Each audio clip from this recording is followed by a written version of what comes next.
જેટલું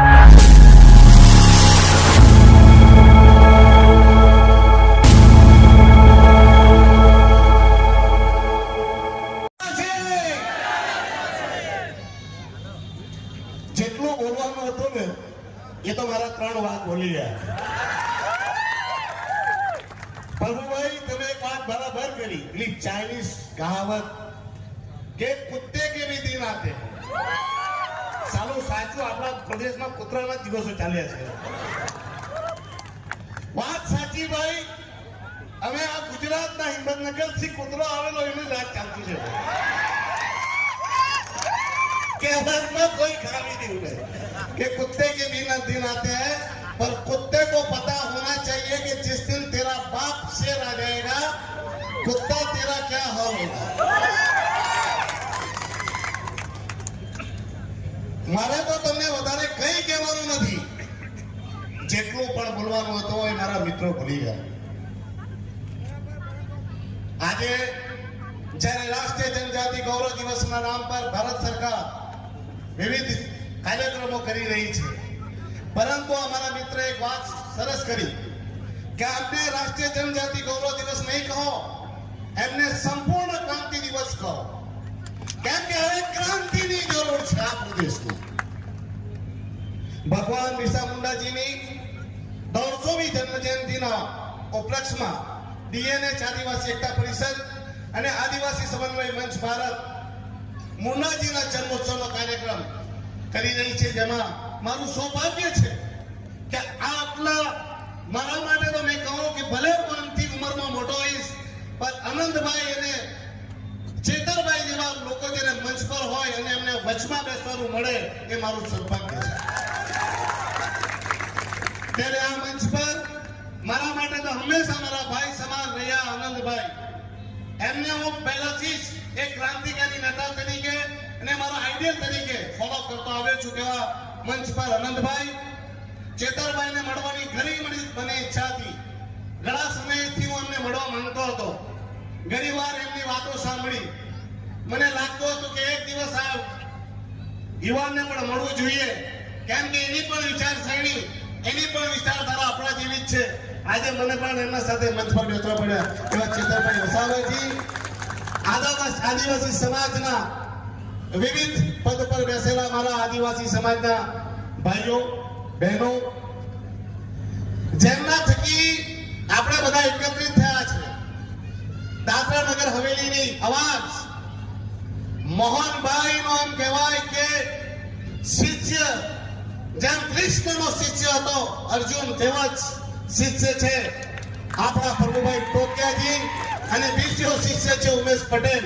તો મારા મિત્ર, સાથી મિત્ર, મારા ગુરુ મિત્ર પ્રભુભાઈ ટોકિયાજી, તેમજ અહીં ઉપસ્થિત મીડિયાગણ, આદિવાસી સમાજના મારા ભાઈઓ બહેનો, માતાઓ અને અન્ય સમાજથી પણ મને સાંભળી રહેલા મારા ભાઈ બહેનો અને દેશની યુવા ધડકન કહી શકાય એવા ધડકન સમાન મારા યુવા સાથીઓ, આજે કાર્યક્રમ તો બિરસા મુંડાજીના જન્મોત્સવનો છે, પરંતુ મારાથી સારા સારા વક્તાઓ બિરસા મુંડાજીના માટે ઘણું બધું કહી ગયા, ઘણું બધું જણાવી ગયા. તો હું સંપૂર્ણ બિરસા મુંડાજીના જીવન ચરિત્રથી એક વાત જરૂર શીખ્યો છું કે તમારું અસ્તિત્વ ટકાવવા માટે તમારે બહાર ઉતરવું પડશે.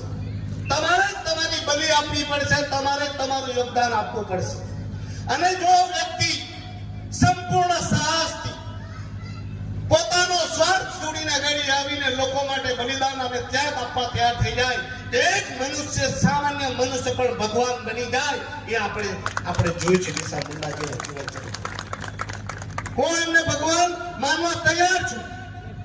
ભગવાન બનવું સહેલું નથી. એમના આદર્શો ને એમના વિચારોને એટલી એવી ક્રાંતિ લાવી કે એક સામાન્ય વ્યક્તિને આજે આપણે ભગવાન તરીકે પૂજી રહ્યા છીએ. આજે તમને કહેતા મને ખુશી થાય, અમારા પ્રદેશમાં સાહેબ 2 જ મૂર્તિઓ લાગી, 2 જ ભગવાન બિરસા મુંડાજીની મૂર્તિ સ્થાપિત થઈ.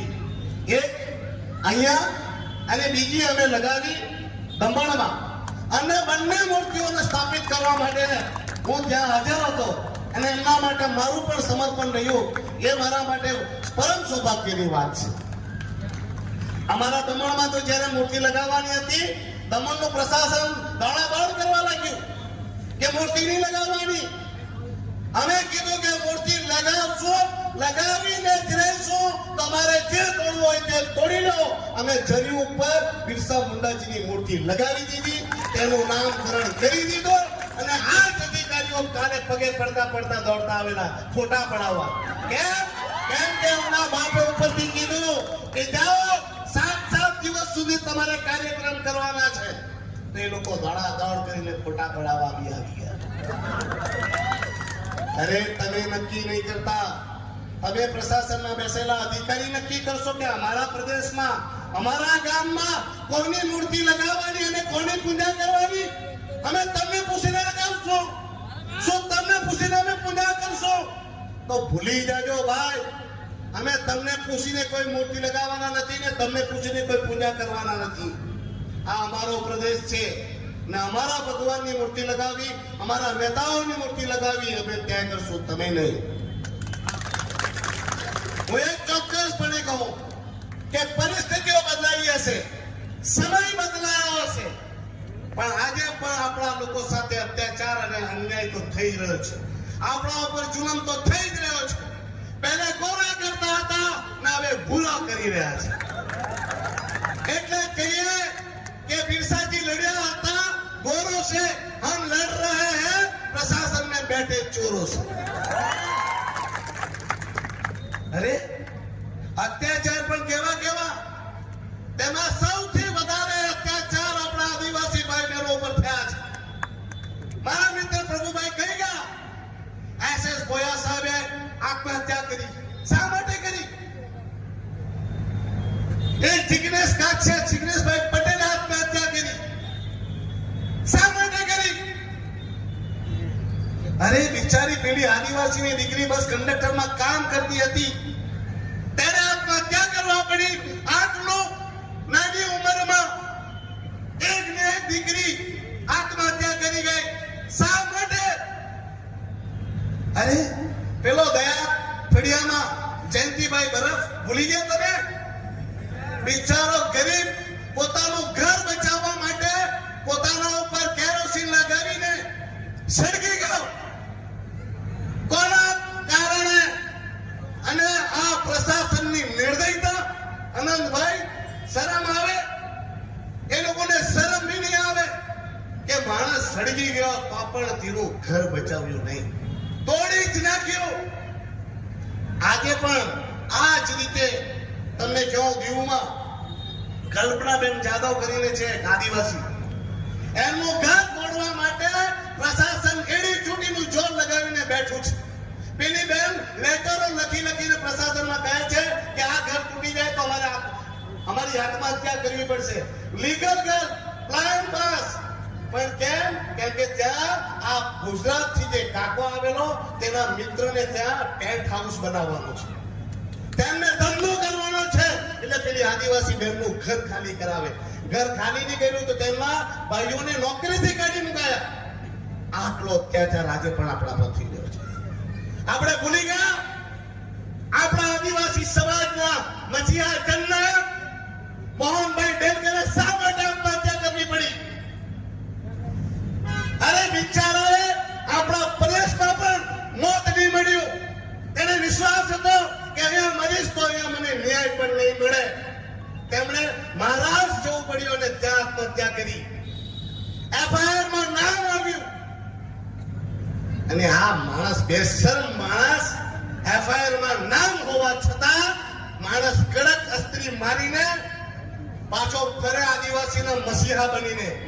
ને શરમ આવે દાદરા નગર હવેલીના એ નેતાઓને જેમણે મોહનભાઈ સરપંચ અને જિલ્લા પંચાયત અને નગરપાલિકાના કાઉન્સિલર બનાવ્યા, તે વખતે આ કાકાના પગમાં વાંકા વળીને તેને પગના અંગૂઠાઓને તળવાઓ ચાટી રહ્યા છે. નેતાઓને અરે આજે તમે જોયું હશે, મહામહિમ રાષ્ટ્રપતિજી આવેલા, એમના મંચ પર આદિવાસીઓના નેતા, મોટા નેતા, નગરપાલિકાના કાઉન્સિલર, આપણા બધાના સન્માનની પણ કહી શકાય, જ્યારે સુમનભાઈ મંચ પર હતા, માત્ર ને માત્ર રાષ્ટ્રપતિજીને એ આપણા પ્રદેશની જે વેદના છે તે કહેવા માંગતા હતા અને એ લેટર લઈને મહામહિમને આપવા માંગતા હતા. એમને ધૂતકારીને ત્યાં મંચ પરથી ધક્કા મારીને કાઢી દેવાયા. શું આ આદિવાસીઓનું સન્માન ગણાય? શું હતું? શું તારા બાપની જાગીર એ લૂંટી લેવાનો હતો? અરે મહામહિમને એક પત્ર જ તો આપવા માંગતો હતો. એક પત્ર આપી દેતે અને મહામહિમ લઈ લેતે તો તેમાં શું લૂંટાઈ જવાનું હતું? પણ આની માનસિકતા સાબિત કરે છે કે એને આદિવાસીઓ પર કેટલી નફરત છે. અરે પાછો બેશરમ માણસ મહામહિમના મંચ પરથી શેકી મારે ને ગર્વ સાથે કહે, અરે તમને ખબર છે મારા દમણમાં કાલે જ પ્રોગ્રામ હતો. અમારા આદિવાસી સમાજના પ્રમુખ ધીરુભાઈ ઢોડી ત્યાં ખુલ્લા મંચ પરથી કહેતા હતા કે અમે પ્રશાસન પાસે ગયા, કેમ કે આજે કાર્યક્રમ છે બધા આદિવાસીઓના બિરસા મુંડાજીનો જન્મોત્સવને રાષ્ટ્રીય જનજાતિ ગૌરવ દિવસ ઉજવાઈ રહ્યો છે, તો એમ કે પ્રશાસન એમાં કાર્યક્રમનો થોડો ખર્ચો આપે. તો પ્રશાસનના ઓફિસમાંથી એવું કહેવાયું કે પૈસા આદિવાસીઓના કાર્યક્રમ માટેના આ કાર્યક્રમ માટે પૈસા નથી. અને 7 દિવસ સુધી દમણમાં મોન્સૂન ફેસ્ટિવલ કરવાના એ ભાઈ પાસે પૈસા છે. મોટા મોટા હોર્ડિંગ કરવાના એ ભાઈ પાસે પૈસા છે. એ પ્રશાસકના જન્મદિવસના મહોત્સવ કરવા માટે એ ભાઈ પાસે પૈસા છે. અરે લાખો નહીં કરોડો રૂપિયા ખર્ચીને મોંઘી મોંઘી સિંગરો લાવીને નચાવી અને અયાસી કરવાના પ્રશાસક પાસે પૈસા છે. પણ આદિવાસીઓના સંસ્કૃતિને બચાવવા માટે, આદિવાસીઓની હિત અને અધિકારોની રક્ષા માટેના કાર્યક્રમ કરવા માટે આ પ્રશાસક પાસે પૈસા નથી. આનાથી વધારે દુર્ભાગ્યપૂર્ણ વાત બીજી કહી હોઈ શકે. અને પાછો મંચ પર બેસીને મહામહિમની સામે શેખ્યો અમારે કે મેં આદિવાસી વિકાસ માટે આ કર્યું છે, મેં તે કર્યું છે. અરે ભાઈ તે શું કર્યું? આટલા બધા આદિવાસીઓ લોકો શા માટે મરી ગયા? શા માટે તારા નામની એફઆઈઆર લખાઈ ગયા? અરે આપણો તાપા ફેસ્ટિવલ આ ભાઈ બંધ કરી નાખ્યો. તેના પણ એના પાસે પૈસા નથી. અને વાત કરે આદિવાસીઓની હક અને અધિકાર અને એમની સંસ્કૃતિ બચાવવાની. પાછો મંચ પર બેસીને અને કોઈ બી વીઆઈપી આવે તો પહેલા આદિવાસી વાલી પેન્ટિંગ જે છે તે જ આપે. પાછો જે બી અહીંયા દાદરાનગર હવેલીમાં આવે તો આપણા તારપા વાળાને ત્યાં કરી લીધે.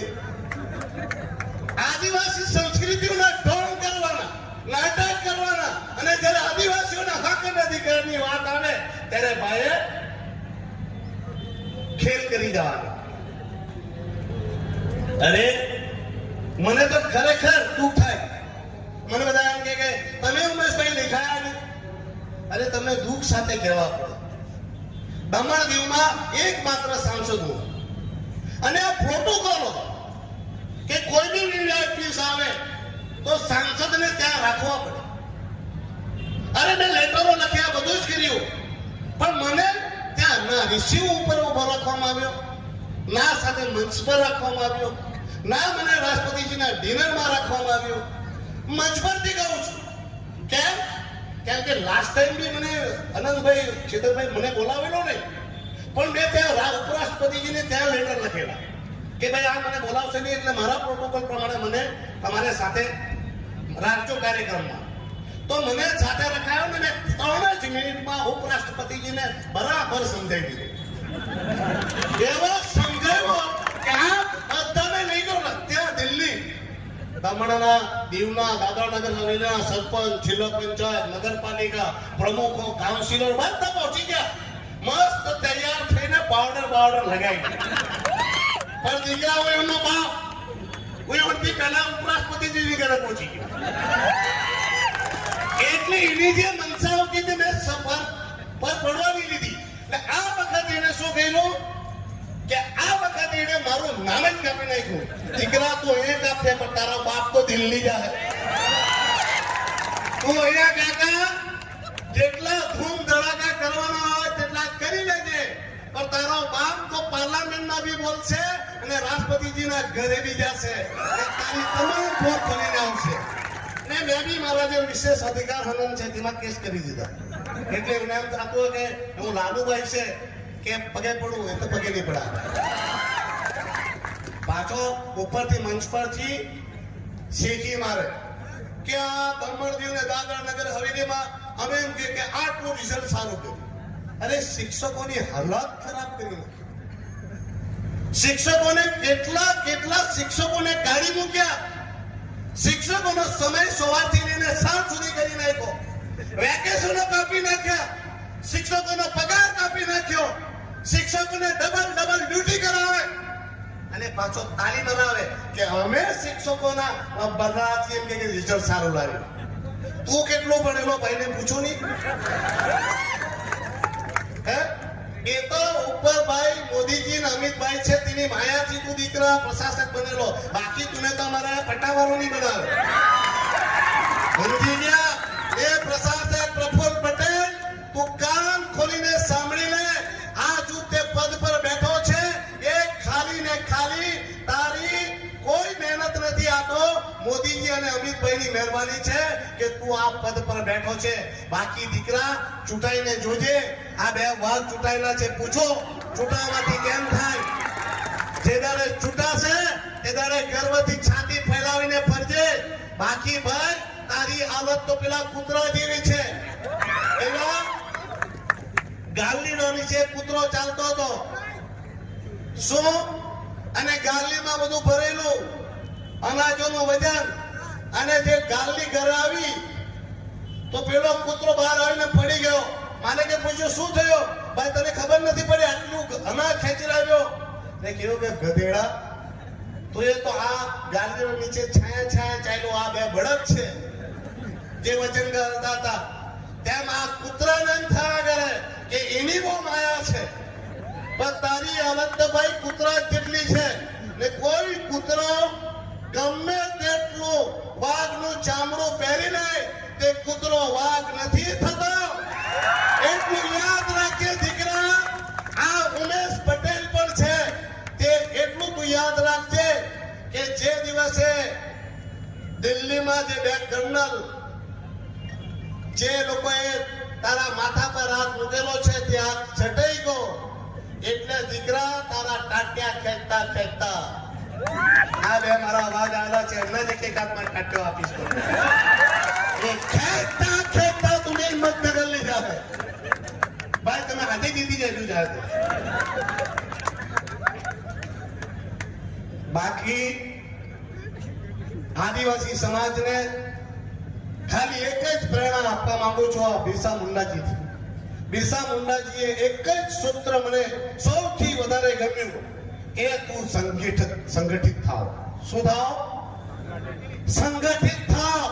અને એમણે પણ આપણે બધાને સમાજને સંગઠિત કરી ને અંગ્રેજો સામે લડાઈ લડીને આપણે હક અને અધિકાર માટે એમણે પોતાની બલિ આપીને આજે ભગવાન બની ગયા. આપણે સમય છે કે આપણે તમામ આદિવાસીઓ એક થવાનું અને તમામ લોકોએ ભેગા થવાનું. મને ઘણા કહે છે કે ઉમેશભાઈ હજુ પ્રફુલભાઈ ગયો નથી. પણ હું કહું છું કે હું તો લડાઈ લડી રહ્યા છું. પણ આપણા ચૂંટાયેલા સરપંચ, જિલ્લા પંચાયત, નગરપાલિકા અને કાઉન્સિલરો આના ખોળામાં બેસીને હું ત્યાં દિલ્હીમાં બોલું ને લખીને આપી આવે કે ભાઈ પ્રફુલભાઈ તો બહુ સારું કામ કરે. આ તો બહુ અમને જરૂરી છે. તો સાંસદ ત્યાં ખોટો પડે. એટલે આ વખતે તમે ચૂંટણી આવવાની છે. કમર કસી લેજો અને પ્રફુલ્લ પટેલ હાથે જેટલા ફોટામાં દેખાય તે ચૂંટણીમાંથી સાફ કરી નાખજો. બાકી સમયનો ઇંતજાર કરજો. હું તમારો જ ભાઈ છું, તમારો જ દીકરો છું. પહેલા પણ જ્યારે તમારા પ્રદેશમાં કઈ થયું છે તેનો હું આવ્યો છું ને આવતો રહીશ. અરે આ હું કોઈ તોપ નથી મારતો. જ્યારે અમારા વડીલ, મારા ગુરુ જનનાયક મોહનભાઈ ડેલકરજી હતા ત્યારે અમારા પ્રદેશમાં કઈ થતું તો અમે મોહનભાઈના દરબારમાં બેસતા ને મોહનભાઈ અમારા હક અને અધિકાર માટે લડવા હતા. અને એમનું ઋણ અમારા પ્રદેશ ઉપર છે અને એ ઋણ ઉતારવા માટે હું તમારા પ્રદેશમાં આવું છું અને હું આવતો રહીશ જ્યાં સુધી મારા શરીરમાં શ્વાસ ચાલશે. મારા લોહીનું એક ટીપું જ્યાં સુધી શરીરમાં રહેશે ત્યાં સુધી તમારા બધાના હક અને અધિકારની લડાઈ લડવા માટે હું આવતો રહીશ. ગભરાતા નહીં. આ કાકાને વાકો તો વારવાનો જ છે અને એને હિંમતનગર આપણે મોકલીને જમશું. थोड़ा दिवसों से चाइनीज कहावत है भाई कि हर कुत्ते का दिन आता है, अब कुत्ते का दिन भी है तो परमात्मा परमेश्वर थोड़ा दिन इनका दिया हुआ है तो चिंता नहीं है. पर आ अधिकारियों ने कहवा मांगू छो कि आप लोग कान खुलकर सुन लो कि काका तो जाएगा पर तुम्हारा क्या होगा वो तुम लोग जान लेना. आज तो तुम लोग नाच रहे हो तुम्हारे बाप के दम से, पर तुम्हारा बाप का दिन भी भर चुका है और उसका पाप भी भर चुका है. अब तुम्हारी बारी आएगी तब तुम्हें कौन बचाएगा उतना याद जरूर रखना. इस मंच पर मुझे समय दिया, આટલા મોટા વ્યક્તિઓની વચમાં બેસવાનું સ્થાન આપ્યું, મારું સન્માન કર્યું, તે બદલ આદિવાસી સમાજનો, પ્રભુભાઈનો, એમની ટીમનો હું ખૂબ જ ઋણી છું, આભારી છું. તમે પણ આટલી મોટી સંખ્યામાં મને સાંભળ્યો, મારા મિત્રોને સાંભળ્યા અને તમે બધાએ લાસ્ટ સુધી બેસી રહ્યા તે બદલ તમારો બધાનો આભાર. થેન્ક યુ, ધન્યવાદ. જય આદિવાસી.